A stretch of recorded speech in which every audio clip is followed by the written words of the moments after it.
Aujourd'hui, on va faire un petit survol de la fonctionnalité Canva dans ChatGPT qui pourrait être grandement utile pour vous. Pour plus de vidéos qui vous fera connaître des outils qui pourra booster votre productivité, abonnez-vous. Donc aujourd'hui, je vous montre l'outil de travail Canva. Ça fait quand même un moment qu'il existe sur ChatGPT, mais il n'y a vraiment pas assez de monde qui l'utilise. Et puis, ils ont fait justement une nouvelle mise à jour, donc on peut aller le chercher directement ici. Ou si vous voulez être plus rapide, mais pas plus rapide, vous pouvez tout simplement l'écrire ici. Donc, c'est comme vous le souhaitez.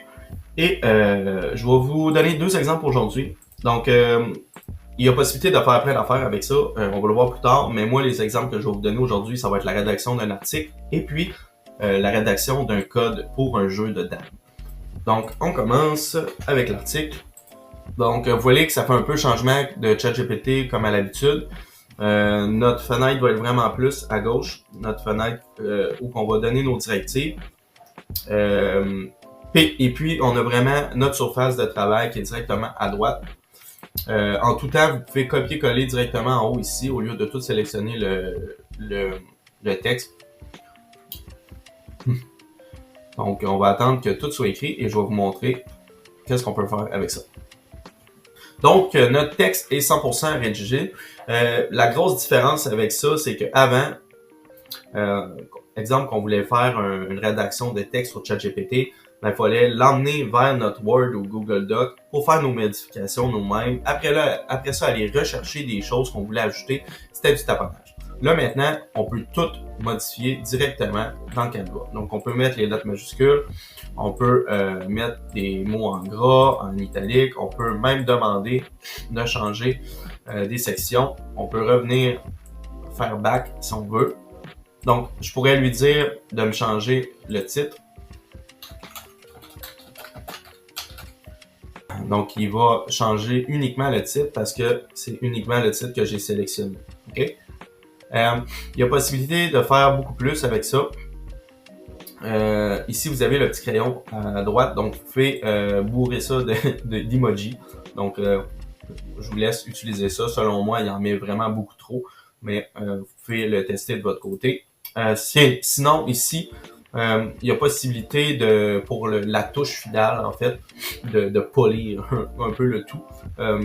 Mais si vous avez déjà un article qui est déjà bien, puis vous avez fait les modifications par vous-même, touchez pas à ça, c'est pas très nécessaire. En fait, moi, je m'en ai jamais servi. Là. Donc, si quelqu'un s'en est déjà servi et trouve que ça fait vraiment bien, mais faites-moi signe et expliquez-moi c'est quoi l'avantage que vous avez vu avec ça. Sinon, le niveau de lecture, on peut mettre ça plus pour les jeunes et plus pour les grands lecteurs. Donc, on va faire le test. C'est comme là, on a vraiment un message standard. On va mettre ça plus pour les enfants. Donc, faut pas oublier, là, dans le fond, oui, on l'emmène vers le bas, mais il faut cliquer aussi. Donc, on voit qu'il va modifier le 100% du texte pour mettre ça plus pour les enfants. Donc, super utile. On voit qu'il utilise déjà des termes, outils magiques.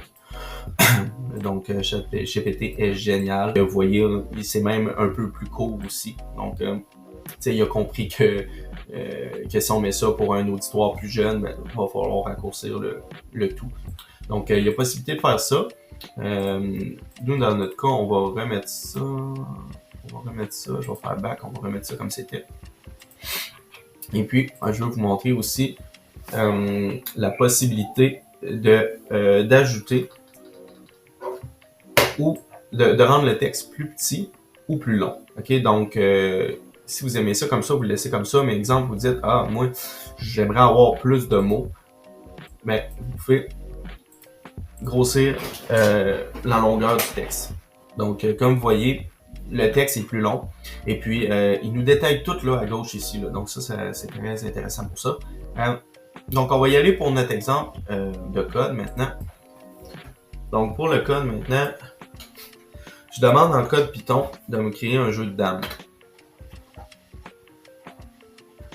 Donc, même chose que tantôt. On peut cliquer ici pour agrandir. Bon, ce qui est intéressant avec le code Python, vu que OpenAI ChatGPT est programmé en code Python, on a accès à un outil qu'on va voir plus tard, une fois que le code va tout être fait, que les autres langages de code sur ChatGPT Canva, on n'a pas accès, en fait. Donc, moi, je vais vous expliquer tout ça. Donc, encore là, si vous voulez changer une partie, vous pouvez lui demander ici. Vous pouvez lui demander d'ajouter des choses. Donc, si c'est du code que vous souhaitez débugger ou pour un commencement de projet, ça peut être vraiment bien. Vous pouvez ajouter des commentaires.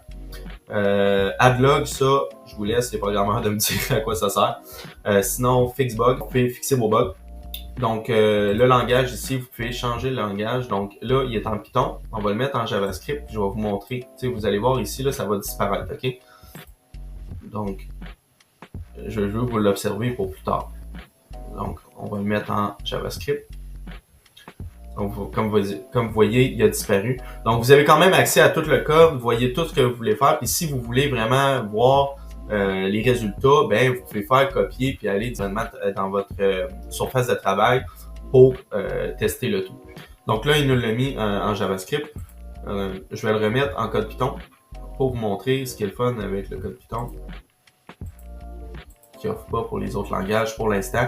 Je sais que c'est probablement une question de temps avant qu'il le fasse pour la totalité des langages de code. Pour ce que je disais avec le code Python, ce qui est intéressant, qu'il n'y a pas nécessairement avec les autres langages pour l'instant, c'est qu'en cliquant sur Run, vous voyez tout simplement le résultat. Donc, vous voyez le résultat, vous voyez les erreurs, vous pouvez fixer les erreurs, etc. Donc, ça donne une bonne idée un peu là de quoi travailler puis fixer les bugs avant de le mettre directement dans votre interface de travail. Merci beaucoup d'avoir resté jusqu'à la fin. J'aimerais que tu me marques en commentaire dans ton quotidien, c'est qu'est-ce que tu vas faire avec Canva pour booster ta productivité. Sur ce, à la prochaine.